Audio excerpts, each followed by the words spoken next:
पाकिस्तान पे आपने क्या बदलाव किया? आपको क्या लगता है ऑपरेशन सिंदूर के बाद आतंकवाद खत्म हो जाएगा? मतलब वही कह रहे हैं कि हमने उनके घर में, बाथरूम में, किचन में घुस कर बता दिया कि अब हमारे यहाँ आओगे तो हम तुमको घुस के फिर से तुम्हें ठोकेंगे। कौन वाला मिसाइल मारे हैं जाके ढलैया तू रहा है खाली, मैंने घरों नहीं उड़ाया है, जिस चीज पे गिरा है ना उसका एक कोना मारा है। तो किस लेवल का मिसाइल मारे? मतलब आप पब्लिक को दिखाना चाहते थे कि हमला किया। आप पर्सनली खुश नहीं जिस हिसाब से कार्रवाई हुई? ये ऑपरेशन जो पहलगाम हमला हुआ था ये पाकिस्तान द्वारा कराया गया था। इसका मेन मास्टरमाइंड चाइना था। उसके ऊपर इतनी टेरिफ लग गई थी, पूरी दुनिया चाइना की बात कर रही थी। एप्पल शिफ्ट हो गया था इंडिया में, बड़ी बड़ी इन्वेस्टमेंट आ रहे थे। उसको चाइना को दिख गया कि भाई साहब ये पैसा, चाइना एक चीज जानता है, भाषणबाजी नहीं, उसको कहना पैसा लगाओ। चाइना का ड्रोन टेस्ट हो गया, चाइना का मिसाइल टेस्ट हो गया, चाइना का रडार टेस्ट हो गया, और चाइना ने यह भी टेस्ट हो गया कि भारत जब हमला करेगा तो किस तरह की मिसाइल और किस तरह का एयरफोर्स लेके आएगा। चाइना खुश, पाकिस्तान को क्या जाता है? पाकिस्तान का वो जो सेना प्रमुख है आसिफ मुनीर अपने को फील्ड मार्शल घोषित कर दिया। ऑपरेशन सिंदूर से भारत का क्या क्या नुकसान? मीडिया से लोगों का भरोसा उठ गया। कश्मीर का जो हम लोगों ने कश्मीर का जो सस्टेन हुआ था, इतना मुश्किल से कश्मीर अपने रास्ते पे आया था, वो कश्मीर तबाह होते गया। हम लोग का जो सेना का मनोबल था, नेवी एयरफोर्स रखे रह गए कि हम लोग कभी युद्ध करेंगे, ये कभी किए नहीं। यहाँ पे इंटरनेशनली ऐसा पाकिस्तान साबित कर रहा है और बड़े देशों में ये दिखा चुका है कि पाकिस्तान अपर हैंड में था, क्योंकि सीज फायर पाकिस्तान ने तो नहीं किया और नहीं कुछ उसने बुलाया, और उसे पता है कि आप गर्मी के दिन में खुद ही। हमारे तो जयशंकर साहब ने कहा ना कि पाकिस्तान ने हमें कॉल करवाया था, उधर रिक्वेस्ट करवाई थी, सीज फायर की, तो मान लिया। ये मतलब ये दिखा कि हम इंडिया में लोगों को दिखाएंगे कि हमला किए हैं और वहां कर देंगे कि भैया ये जवाब था, उतना बड़ा हमला नहीं था। मतलब आपका मिसाइल पूरी इंडिया को क्रॉस करके जाता है और पाकिस्तान के एयरबेस पे गिरता है। उस एयरबेस की पूरी बिल्डिंग नहीं तबाह होती, उसका एक कोना तबाह होता है। तो कौन दोस्त है मेरे का, पाकिस्तान या हम? उस समय तो वही था। आज के दौर पे भी वो पाकिस्तान को ही हम लोग की रखता है, क्योंकि उसे पता है कि चाइना के बाद इंडिया को काउंटर करना है, इंडिया के लिए पाकिस्तान है। और इंडिया पाकिस्तान दोनों काउंटर करना है, तो इंडिया चाइना दोनों काउंटर करना तो पाकिस्तान से। हाँ, वो पाकिस्तान को लेकर। ये है खान सर, लोग इसे खान सर के नाम से जानते हैं। जहां तक इसकी एजुकेशन के साथ गरीबों को पढ़ाने का ताल्लुक था, पाकिस्तान में भी काफ़ी लोग इसे सपोर्ट करते रहे, लेकिन फिर इसने नरेंद्र मोदी सरकार की नज़रों में आने के लिए पाकिस्तान मुखालिफ बयानात देना शुरू कर दिए। आपको तो पता ही है, भारत में सर्वाइव वही करेगा या जो कि अगर मुसलमान है तो उसे एंटी पाकिस्तान होना लाजमी है, वरना इस पर हमले भी होना शुरू हो चुके थे, इसकी एकेडमीज भी बंद होना शुरू हो चुकी थी। तो उसका हल इसने बड़ा स्मार्टली निकाला। बंदा तो स्मार्ट है कि पाकिस्तान पर तनकीद करो, बकवास करो, तो फिर यहाँ पर हिंदू भी तुम्हें मोहब्बत करेंगे, सरकार भी तुम्हें कुछ नहीं कहेगी, यानी तुम खुलकर अपना धंधा कर सकोगे। तो खान सर ने पाकिस्तान के बारे में रिसेंटली एक बयान दिया कि पाकिस्तान का नक्शा कुत्ते जैसा है और उसकी हरकतें भी। इसका जवाब छोटा सा देते जाएं, फिर आगे इस पर बात करते हैं कि दुनिया में एक मुल्क ऐसा भी है जिसकी लोगों की हरकतें एक ऐसे जानवर की तरह है जिसे हम सूअर कहते हैं, क्योंकि सूअर भी गोबर खाता है और पेशाब पीता है, और उस मुल्क के लोग भी इसी तरह के काम करते हैं। अब आगे बढ़ते हैं। खान सर का 2-3 दिन पहले एक इंटरव्यू आया और अभी इसको आपको दिखाने का मकसद ये है कि अब खान सर को उसकी औकात दिखाने नरेंद्र मोदी के गुर्गे आना शुरू हो चुके हैं, क्योंकि उस इंटरव्यू में उसने ऑपरेशन सिंदूर पर बाकायदा तनकीद की थी कि हमारा ज़्यादा नुकसान हुआ, पाकिस्तान का कम हुआ, हमारा अरबों डॉलर का नुकसान हुआ, पाकिस्तान की सिर्फ सड़कें टूटी फूटी, हमारे जहाज़ गिरे, और हमने जो एयर बेसिस तबाह करने का दावा किया वो सिर्फ उनकी बिल्डिंग का एक कोने पर जाकर बम फोड़ा या रनवेज पर जाकर बम फूटा, पाकिस्तान का कोई नुकसान नहीं हुआ। तो इस पर क्या कुछ कहा खान सर ने, आपको दिखाते हैं। अब उसे मैं सर इसलिए कह रहा हूँ कि उसका नाम ही खान सर है, वरना वो इसके लायक नहीं है, क्योंकि आजकल उसके बयान जिस तरह पाकिस्तान के खिलाफ आ रहे हैं, या ऑपरेशन से पहले पहलगाम के बाद जो उसने एंटी पाकिस्तान बाकायदा कंपेन चलाई। तो देखते हैं क्या कुछ कहा उसने और नरेंद्र मोदी के गुर्गे अब उस पर क्या कुछ कह रहे हैं। पाकिस्तान पे आपने क्या बदलाव किया? आपको क्या लगता है ऑपरेशन सिंदूर के बाद आतंकवाद खत्म हो जाएगा? मतलब वही कह रहे हैं कि हमने उनके घर में, बाथरूम में, किचन में घुस कर बता दिया कि अब हमारे यहाँ आओगे तो हम तुमको घुस के फिर से तुम्हें ठोकेंगे। कौन वाला मिसाइल मारे हैं जाके ढलैया तू रहा है खाली, मैंने घरों नहीं उड़ाया है, जिस चीज पे गिरा है ना उसका एक कोना मारा है।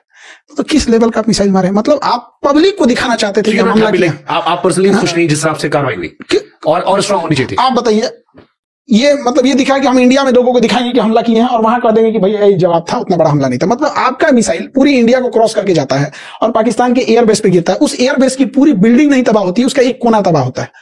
पूरा एयरबेस उड़ना चाहिए यहाँ पे। हमला मतलब जिस तरह से रूस कर रहा है, हमला मतलब जिस तरह से इजराइल कर रहा है, तब ना जाके अच्छा तो फुल फ्लेजेड वॉर होती है। अगर हम पूरा उड़ा देते, वो कह रहे हैं एक मैसेजिंग के लिए हमने किया, कि मैसेज दे दिया कि आतंकवादी मार दिया 100। ये मैसेज मैं इसमें क्या मिला? आपको लगता है पाकिस्तान फिर इससे कितना, देखिए पूरी दुनिया का ध्यान था कि इंडिया के ऊपर इन्वेस्टमेंट करने का, क्योंकि यूएस ने टैरिफ लगाया था चाइना पे। ये चीज चाइना की थी और हम लोग क्या किए, अब डोभाल साहब को कहीं समझ जाएगा। ये ऑपरेशन जो पहलगाम हमला हुआ था ये पाकिस्तान द्वारा कराया गया था। इसका मेन मास्टरमाइंड चाइना था। उसके ऊपर इतनी टेरिफ लग गई थी, पूरी दुनिया चाइना की बात कर रही थी। एप्पल शिफ्ट हो गया था इंडिया में, बड़ी बड़ी इन्वेस्टमेंट आ रहे थे। उसको चाइना को दिख गया कि भाई साहब ये पैसा, चाइना एक चीज जानता है, भाषणबाजी नहीं, उसको कहना पैसा लगाओ।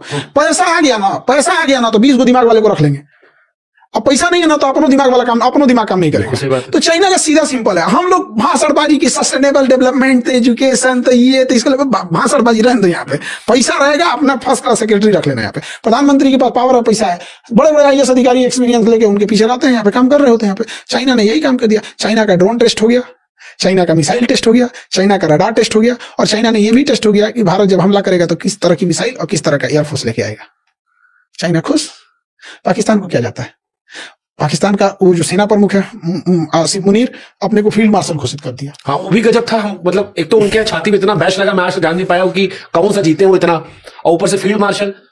और जो फोटो शहबाज शरीफ दी वो चाइना वाली फोटो थी।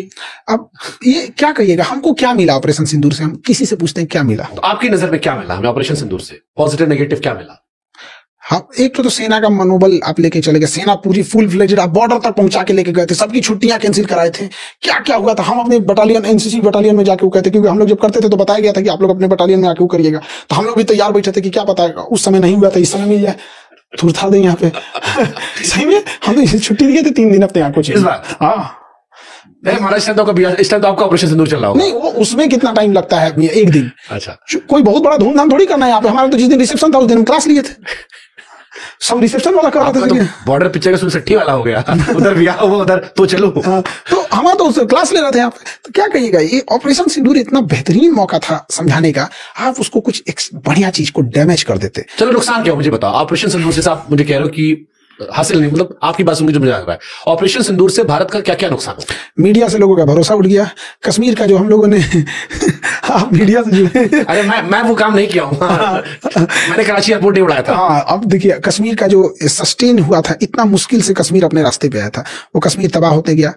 हम लोग का जो सेना का मनोबल था, नेवी एयरफोर्स रखे रह गए कि हम लोग कभी युद्ध करेंगे, ये कभी किए नहीं। यहाँ पे इंटरनेशनली ऐसा पाकिस्तान साबित कर रहा है, और बड़े देशों में ये दिखा चुका है कि पाकिस्तान अपर हैंड में था, क्योंकि सीज फायर पाकिस्तान ने तो नहीं किया और नहीं कोई उसने बोला यहाँ, और उसे पता है कि आप गर्मी के दिन में खुद ही। हमारा तो जयशंकर साहब ने कहा ना कि पाकिस्तान ने हमें कॉल करवाया था, उधर रिक्वेस्ट करवाई थी सीज फायर की, तो मान लिए। वाह, किसकी बात मानी? मतलब बदला ले लिए, सीज फायर कर दिया, हो गया। मतलब इनका तो सीज फायर ने मैसेज दे दिया, हम अपना ऑपरेशन जारी रख रहे हैं। इनफैक्ट जब पत्रकारों की अमित शाह से मुलाकात भी हुई थी तो उसमें भी ये सवाल आया था, और हमने भी उनसे पूछा अमित शाह साहब से कि टेररिस्ट नहीं पकड़े गए, तो उन्होंने कहा कि हम टेररिज्म को मारना चाह रहे हैं।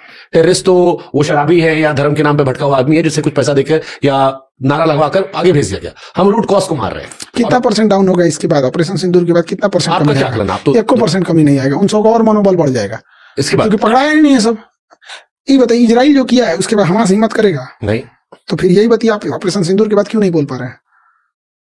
हम पर्सनली बता देखिए, हम हमेशा एक चीज को लेके हो जा रहा है कि हमें अपनी सेना का मनोबल, सेना का इज्जत, सेना सर्वोपरि होनी चाहिए। तो ये जो बीच में सेना आ जा रही है ना, तो इस वजह से इंसान को थोड़ा सा बोलने में लगता है कि सेना मतलब सेना, उन्होंने अपना उस पर सवाल उठाओगे तो फिर आपकी देशभक्ति सवाल उठ जाएगा। नहीं, उठाना भी नहीं चाहिए। उनकी क्या गलती है? आपने आदेश ही नहीं दिया, इंदिरा गांधी ने दिया था।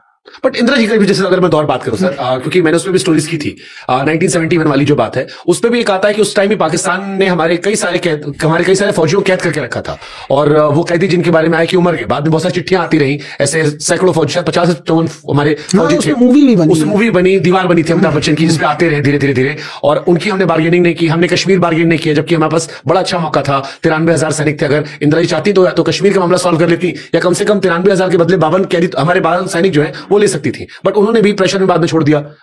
एक युद्ध के बाद, बहुत बड़ा, एक इतना बड़ा युद्ध होने के बाद भी कहीं ना कहीं अमेरिका का प्रेस्टीज इस दांव पे लग गया था। हाँ, उस बार निक्सन उसकी पूरी इज्जत प्रतिष्ठा दांव पे हो गई। तो मटिया कर दी थी इंदिरा जी ने पूरा बर्बाद कर दिया था। तो कहीं ऐसा ना हो कि इंदिरा गांधी का जिद अमेरिका के लिए द्वितीय पर्ल हार्बर ना बन जाए, क्योंकि अमेरिका का ईगो होता था, लड़ जाता, डायरेक्ट आके भारत से लड़ जाता। ट्रंप पगलाया आजकल, जैसे ट्रंप पगलाया, निक्सन तो एकदम से बड़ा पागल था। अब आज की जनरेशन को नहीं पता निक्सन के बारे में, तो अलग बात है यहाँ पे, या फिर लोग लिटरेचर से इतने दूर हो गए कि निक्सन का कौन पढ़ रहा है। तो इंदिरा गांधी कहीं ना कहीं उस चीज को थी, वो प्रेशर झेल रही थी, उस प्रेशर के बावजूद उन्होंने पाकिस्तान को बर्बाद किया। तो हम पर हमला करने के थे, वो तो रशिया दोस्त थे हमारे, दोस्त थे तो बचा लिया, तो लेके चला आया था सातवां बेड़ा अपना, हमको ठोक देगा, पूरा बढ़िया से लेके आया था, वो मार देता वो।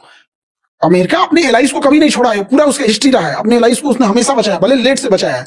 वो अमेरिका के चाल है कि उसका अपने दोस्तों को बड़ा लेट से बचाता है, पहले तुम बर्बाद हो जाओ तब हम तुम्हें बचाएंगे। जैसे यूक्रेन, जैसे ईरान, जैसे कुवैत, जिसको बचाता ना बड़ी लेट से बचाता है, कहता है कि तुम मेरा दोस्त रहोगे ना, हमेशा मेरे पे डिपेंडेंट, मतलब तुम्हारा 2 टांग टूट जाए, एक हाथ कट जाए, एक संदेह हो जाए, एक किडनी खराब हो जाए, तब बचाएंगे, फिर मैं तुमको खाना पीना दे दिया करूंगा रोज 1 प्लेट, बस तब उसको बचाने। तो कौन दोस्त है अमेरिका का, पाकिस्तान या हम? उस समय तो वही था। आज के दौर पे भी वो पाकिस्तान को ही हम लोग के लिए रखता है, क्योंकि उसे पता है कि चाइना के बाद इंडिया को काउंटर करना है, इंडिया के लिए पाकिस्तान है, और इंडिया पाकिस्तान दोनों काउंटर करना है, तो इंडिया चाइना दोनों काउंटर करना तो पाकिस्तान से। हाँ, वो पाकिस्तान को लेकर रखता है। वो उसने हिलेरी क्लिंटन 2011 में आके क्लीन चिट दे रही है पाकिस्तान को, कि आपको पता नहीं था कि ओसामा बिन लादेन है। वो उसके भैया उसके आर्मी कैंप के बाहर में खड़ा था हिलेरी क्लिंटन। और जबकि सारे अभी नेटफ्लिक्स पे जो सीरीज आई है उसमें दिखाया गया कि जितने आतंकवादी थे, हाँ, वो सब पाकिस्तान में पकड़े गए, सब के सब वहां पे। तो पाला भी तो यही था, ओसामा बिन लादेन को जन्म किसने दिया? अमेरिका ही नहीं तो सद्दाम को भी इन्होंने बनाया था बाद में। अमेरिका तो पॉलिसी रही है। How you see American governance style, कि अपना एक बंदा ना मरे, इराक में जाके हजारों मार दिए, अफगानिस्तान में जाके हजारों मार दिए, पाकिस्तान में घुसे, लादेन को उठा लिए, कैसे देखते हो आप अमेरिकन स्टाइल? उन लोग का एक फिलॉसफी अलग है कि अगर आप राजा बनने के लिए 50,000 लोगों की हत्या कर दिए और राजा बन गए तो आप हत्यारे नहीं है, लेकिन अगर आप राजा बनने के लिए 50,000 लोगों को मारे और राजा नहीं बन पाए तब आप हत्यारे हैं। उनकी थ्योरी सिंपल। इतिहास कौन लिखेगा? इतिहास कौन लिखे? मार दिया वहां पे, कोई मर्सी नहीं। एक कश्मीर में अगर कोई गलती से इंडियन आर्मी की गोली से क्रॉस फायरिंग में चले जाते, ह्यूमन राइट वाले कूद जाते हैं। गाजा में क्यों नहीं कूदे? बात तो ये है कि भाई आपकी लड़ाई ठीक है, बट 1-2 साल का बच्चा जो मर रहा है तो गलत है। ये क्या किया है 1-2 साल का बच्चा? हमास ने जो गलत किया बिल्कुल गलत किया, उड़ा दो पूरा हमास को, लाइन से खत्म कर दो। इजराइल पैलेस्टीन जिक्र कर दिया, क्योंकि मैंने पहला वीडियो आपका इजराइल पैलेस्टीन देखा था, और इजराइल पैलेस्टीन में बड़ी चर्चा होती है, अभी भी चर्चा रहती है कि 14,000 बच्चे मर जाएंगे भूख हालांकि ऐसा कुछ हुआ नहीं, बीबीसी की रिपोर्ट आई थी। इजराइल पैलेस्टीन में आप किसे गलत मानते हो?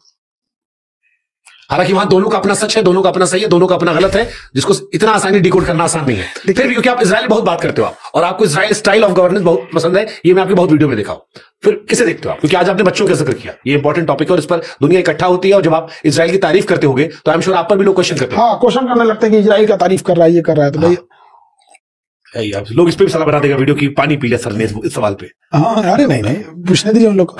इन दोनों के बीच में, इजराइल और फिलिस्तीन के बीच में अरब देश जिम्मेदार है। ओके, ये इजराइल फिलिस्तीन वगैरह नहीं।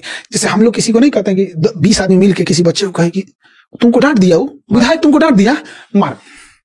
वो 20 आदमी जाके चढ़ा दिया उसको, और उधर से निकला AK-47 लेके तो 20 भाग गए, वो पकड़ा गया है, वो अभी तक पिटा रहा है।